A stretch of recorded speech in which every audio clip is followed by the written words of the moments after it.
Ang mga senior, bibigyan ng pagkakataon na mapunta sa isang lugar kung tawagin ay healthcare center ng mga seniors. Please tell us about it, Madam Chair.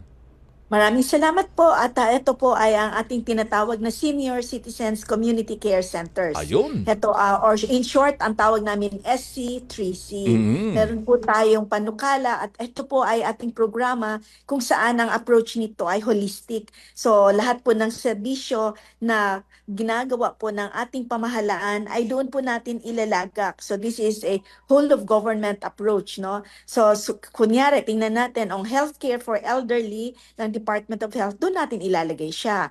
Pag sinabi natin magte-training tayo for skills development ng TESDA, doon din natin siya gagawin. So meron tayong tinatawag din mga programa, kasama natin ang mga specialista, no? Ang mga geriatric doctors, kung saan ay ang ating geriatric screening, doon din natin siya gagawin. So mga bagay na ganyan, no, Kiko, ayan ang ating pinagkakaabalahan Opo. para sa ating mga nakatatanda. Mga ilan ba itong plano nyong itatag o buksan sa buong Pilipinas?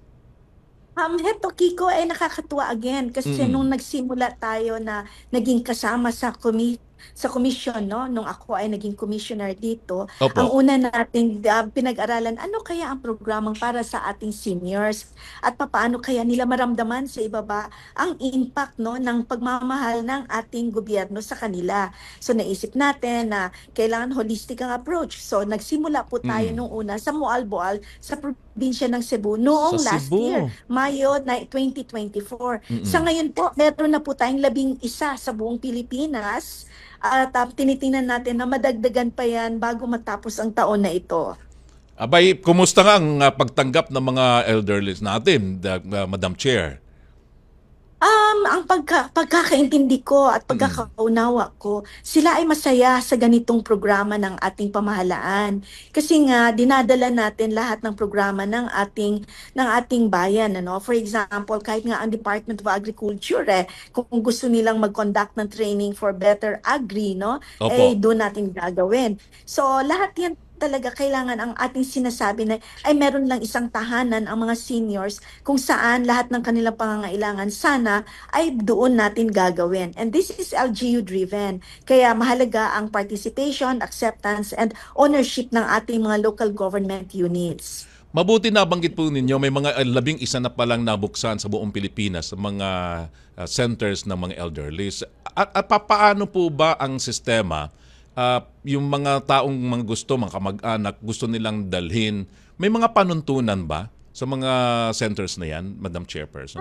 Napakaganda nung iyong katanungan Salamat dahil ito po. LGU driven Opo. at ito ay being operated by the LGU.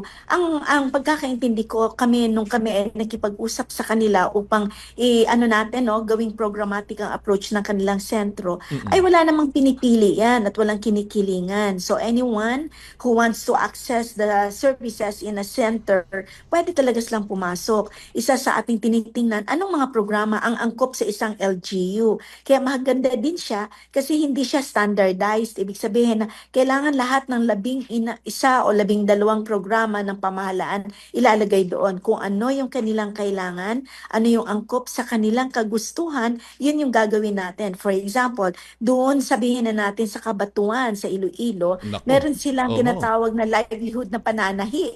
Meron din Aba. silang rehab unit para doon sa pain, no, Mm. ng mga nakatatanda. So meron din naman silang mga araw kung saan sila ay nag-ehersisyo lang o kaya nagmi-meeting. At saka yung kanilang healthcare ay nandoon ginagawa din ng Rural Health Center, doon inilalagay isang beses sa isang linggo. So yung mga bagay na ganyan, Kiko, we actually provide only the technical guidance at tayo nakikipag-collaborate sa lahat ng national government agencies. Dr. Loreche, magandang na ipapaliwanag niyo yan sapagkat ang susunod na tanong ng ating mga kabayan, lalo itong nagte-text ngayon sa atin sa 0999-229-1738, may bayad po ba ang pagdadalang ng mga elderlies dyan sa mga centers na yan?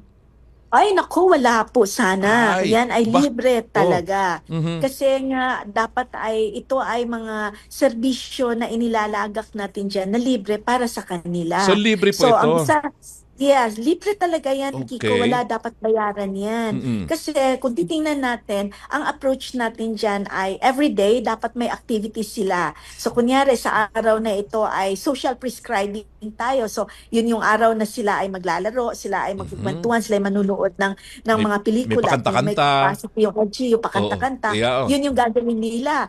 So sa pangalawang araw, sa linggong yan, ang kanila namang activity ay check-up kasama ng Mm. ating taga-Department of Health, doon gagawin. Oh. Pangatlong araw, PhilHealth consulta naman ang gustong ilagak doon. So yun din ang gagawin natin. So on and so forth. Nice.